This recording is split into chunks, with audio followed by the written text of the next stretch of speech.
Bom dia para todo mundo. Acorda se você ainda estiver fora de fuso, porque Martim Palermo é técnico do Fortaleza. A gente falava ontem e apresentava ao longo da semana os possíveis substitutos do Renato Paiva. Falava-se muito sobre o Eduardo Batista, Jair Ventura, era o nome mais especulado. Afinal das contas, o Fortaleza vai na contramão de toda a previsão de um técnico brasileiro, de um técnico que conhecesse o futebol brasileiro, para esse momento tentar aliviar a barra, tentar diminuir a pressão no PC, traz um argentino que nunca dirigiu um time no futebol brasileiro, um técnico muito jovem, um jogador histórico do Boca Juniors, mas a função dele no Fortaleza será de técnico, de tentar evitar o rebaixamento do Fortaleza para a Série B do Brasileirão. Renato Manso, a gente estava ontem na transmissão, muito bom dia para você e para o Caio também. Bom dia. E aí surge a informação,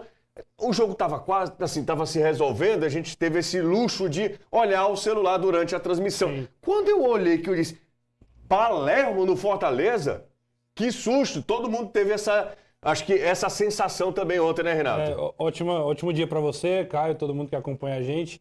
E foi aquela, né? A gente no grupo, né, interno, a gente, pô, quem é esse Matias Palermo, né? Veio o primeiro nome Matias por erro de digitação e aí ficou naquela, né? E de repente, não, Martim Palermo, pô, atacante, Boca, a gente vai dar uma rápida pesquisada ali onde é que ele estava, quais eram os últimos trabalhos. É um nome que pegou todo mundo de surpresa, primeiro porque não era o nome que até mais ou menos ali o começo da tarde o Fortaleza tinha algum tipo de contato, de acerto com ele. Do meio-dia ali até o final do dia, né? Do meio-dia de ontem até 11 horas da noite, mais ou menos, foi o período que aconteceu a negociação, porque o Fortaleza, a gente até falava ontem, durante o programa da rádio, vocês também comentaram aqui na TV, a ideia do Jair Ventura foi uma ideia meio que...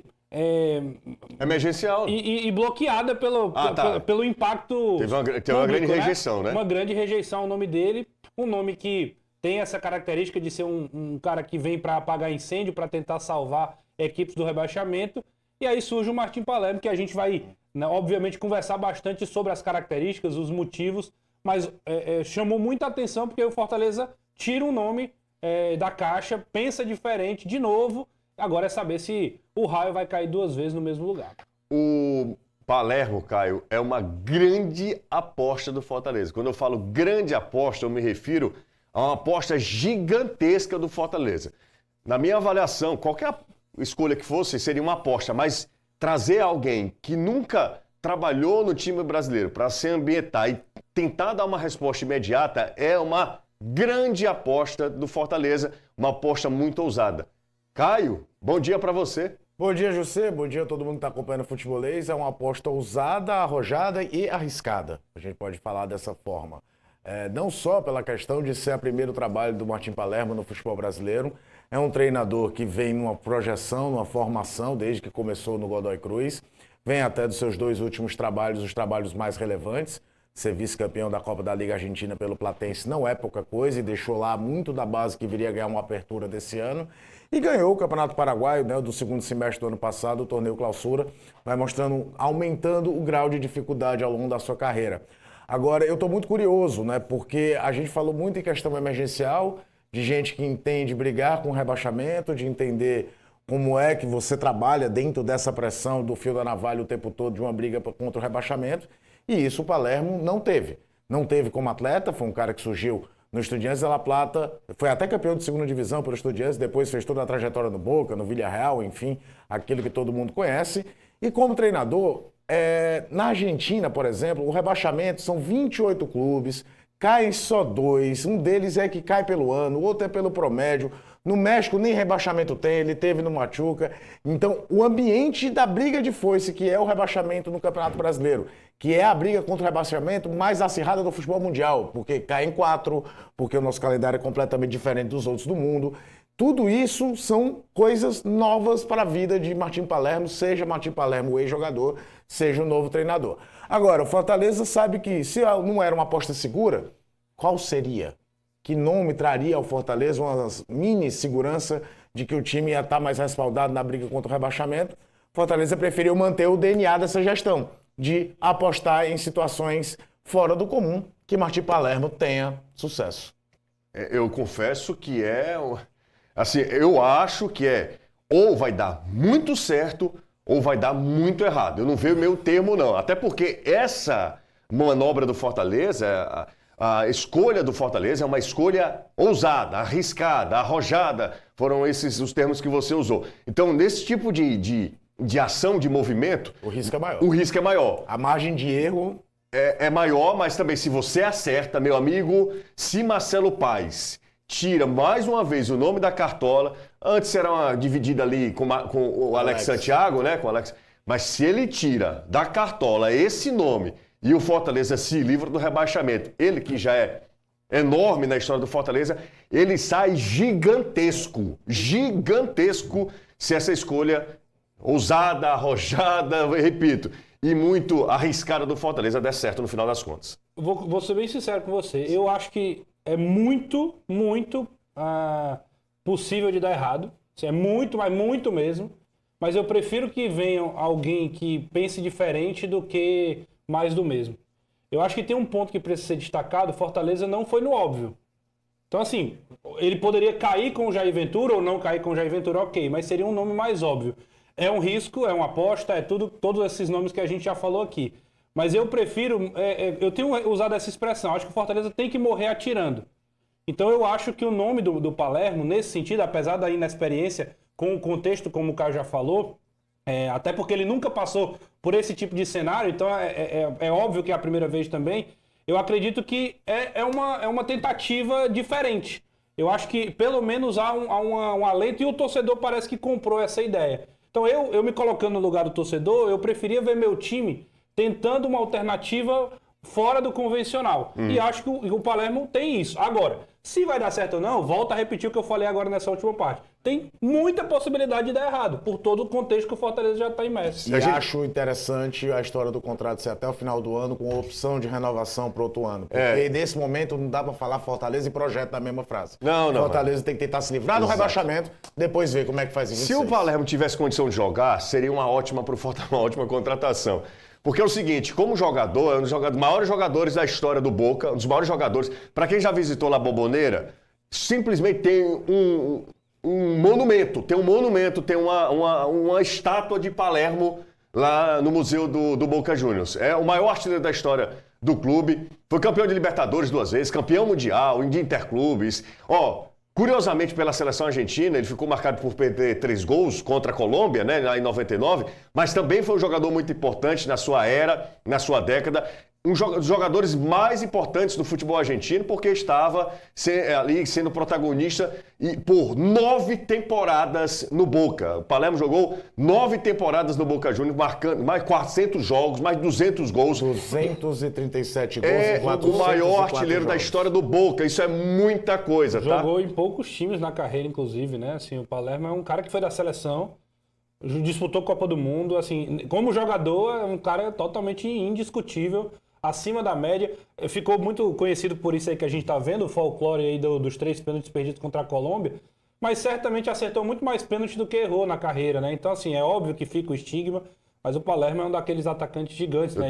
Ele, o Maradona e o Riquelme tem moral lá no Boca, viu? Tem sim, muita moral. Eu tava assistindo esse jogo da Colômbia contra a Argentina, assistindo ao vivo e lembro perfeitamente.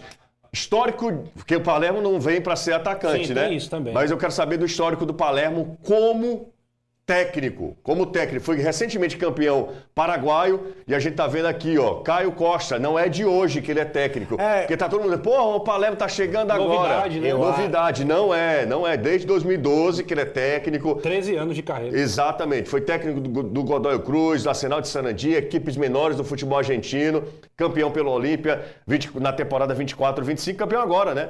Indo pelo Clausura também, em 2024, Caio. Até houve logo um burburinho, muita gente comparando, porque muita gente está traçando paralelos do Fortaleza desse ano com o Ceará que caiu em 22 e o nome do Lúcio Gonzalez foi citado. É uma comparação completamente desmedida. O Lúcio Gonzalez não era treinador, nunca tinha sido treinador de um time principal e o Ceará fez uma aposta completamente inconsequente. Se o Palermo vai dar certo ou não, são outros 500, mas ele é um treinador no mercado há mais de 10 anos. É um cara que já trabalhou fora da Argentina 2 vezes. É completamente diferente. Ele não é mais o Palermo ídolo do Boca Juniors. Ele vai levar isso pro resto da vida.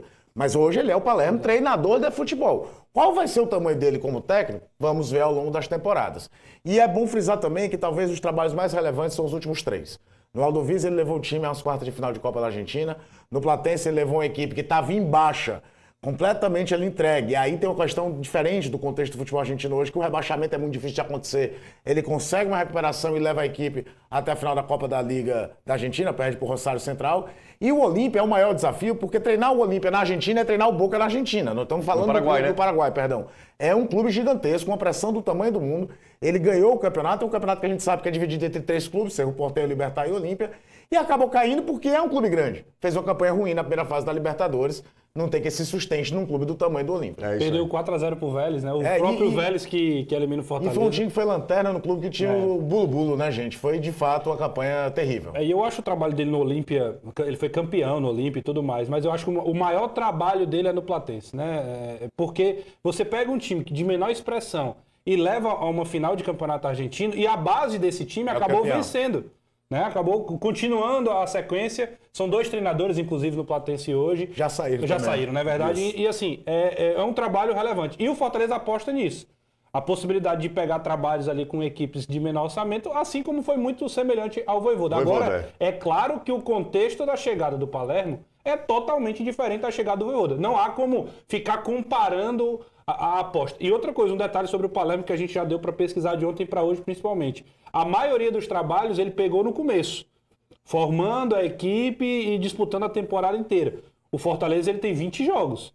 E 20 jogos com uma pressão, uma missão absurda. A gente falava na redação das diferenças, né? Porque as similaridades é a questão de treinador argentino, um desconhecido dentro do mercado nacional, uma aposta fora do trivial, do natural.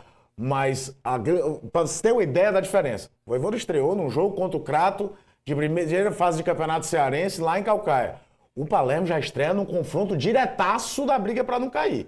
Então, são contextos bem diferentes. São perfis parecidos, né? Técnicos jovens, argentinos, primeira experiência no futebol brasileiro, mas o contexto é totalmente diferente. Eles estão em mundos completamente diferentes. Sem dúvida. O Vojvoda chegou aqui numa outra situação, o Palermo é totalmente diferente. Querendo dar e precisando dar resultado urgente. Bora para os números do Palermo como técnico do Olímpia, que foi o último trabalho dele, temporada 24-25, lá no Paraguai. 58 jogos, foram 27 vitórias, 17 empates, 14 derrotas. Foi campeão do Clausura em 24, eliminado na primeira fase da Libertadores, um aproveitamento superior a 56%. Como o Caio falou, o Olímpia é um gigante do futebol paraguaio. É Olímpia, Libertad e o Cerro. São os três grandes. O formato de campeonato nacional é diferente do nosso. O nosso, a gente tem 10 grandes times do Brasil. 10 grandes times. E ainda tem gente que começa aqui e que surpreende. Por exemplo, o Bahia, a gente não pode considerar a Bahia grande. E o Bahia está na 4ª posição do Campeonato Brasileiro. Então, assim, é diferente do futebol brasileiro. Lá, talvez assim, a gente olhe, talvez não, certamente a gente olha para o futebol paraguaio e sempre enxergue os 3 grandes favoritos. Com muita boa vontade, você vai citar o Guarani. Já eliminou o Corinthians no Libertadores. Exato. Um detalhe que o Caio falou sobre essa arte aí é que se ele tiver esse aproveitamento, ele tem boa chance de livrar o Fortaleza. E ele vai ter essa missão de conseguir, nessa quantidade de jogos, conseguir essa quantidade de aproveitamento. Em números frios, 56% é o melhor aproveitamento do Palermo como treinador, em números frios, não estou dizendo que é o melhor trabalho, são 2 coisas diferentes, mas é exatamente o aproveitamento que o Fortaleza precisa para sair da degola.